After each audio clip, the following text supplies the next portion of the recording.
I hope you're doing well. We're going to be looking at the anointing at Bethany today. Our hymn is called Come Ye Disconsolate.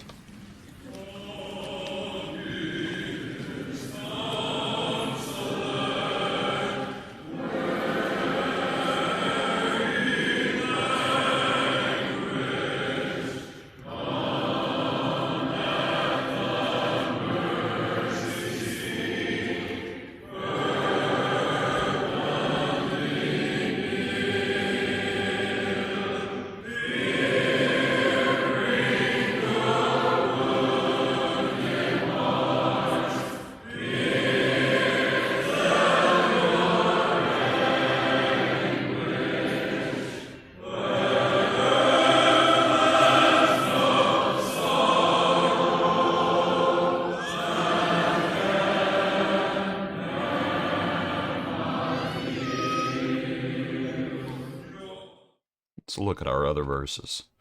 Joy of the desolate, light of the straying, hope of the penitent, fadeless and pure.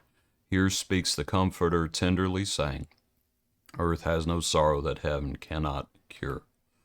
Here see the bread of life, see waters flowing, forth from the throne of God, pure from above. Come to the feast of love, come ever knowing, earth has no sorrow but heaven can remove. Matthew 26, verse 6. When Jesus was in Bethany at the house of Simon the leper, a woman came to him having an alabaster flask of very costly fragrant oil. She poured it on his head as he sat at the table. But when his disciples saw it, they were indignant, saying, Why this waste? For this fragrant oil might have been sold for much and given to the poor. But when Jesus was aware of it, he said to them, Why do you trouble the woman? For she has done a good work for me. For you have the poor with you always, but me you do not have always. For in pouring this fragrant oil on my body, she did it for my burial. Assuredly I say to you, wherever the gospel is preached in the whole world, what this woman has done will also be told as a memorial to her. And we know from the parallel accounts who this is. This is right after the raising of Lazarus, and this is Mary. That comes from John chapter 12. So the hymn, Come Ye Disconsolate. Disconsolate means, to look it up, cheerless or rejected. And you remember how disconsolate they were when Jesus comes to Bethany initially. And both Martha and Mary, they say, if you had been here, he would not have died. Martha comes first. And then do you remember where Mary is?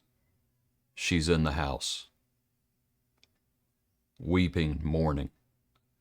And there are many with her, mourning with her.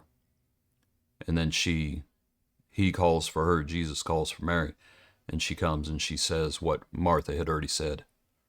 If you had been here, he would not have died. They had sent word to him for him to come, and he had not come in the allotted time. And Lazarus died. And the Lord allowed it to happen because the Lord knew what he was going to do. But there for a time, they were disconsolate. And they were sorrowing. But then Lazarus is brought forth. Come forth, Lazarus. And then the Lord commands, loose him, unwrap him.